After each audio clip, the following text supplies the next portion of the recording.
مسلمانوں کی، پتہ لگایا تو قصائی برادری کی بارات تھی، جوان جوان لڑکیے، بینڈ باجا آگے جا رہا تھا، ڈی جے بج رہے تھے، روڈ پہ جام لگا دیا تھا، جوان جوان لڑکیاں ناچ رہی تھی، شراب پی کر کے لڑکے ناچ رہے تھے، اور نچ گئیو، کیا یہ مسلمان ہو سکتا ہے؟ بتاؤ یہ مسلمانوں کا کام ہو سکتا ہے کیا؟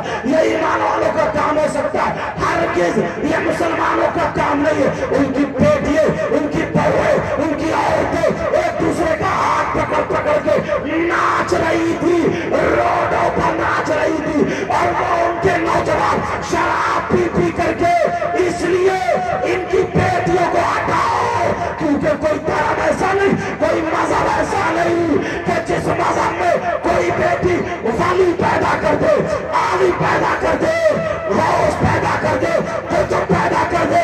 مذہب اسلام کی بیٹی ایسی ہے، اگر پیدا کرنے پہ آئے تو کبھی غوث کو پیدا کرتی ہے، کبھی غریب نواز کو پیدا کرتی ہے، کبھی صابر پاک کو پیدا کرتی ہے۔ غوث، قطب، ولی، عطار کو پیدا کرنے والی مسلمان کی بیٹی ہے، اس بیٹی کو راستے سے ہٹایا۔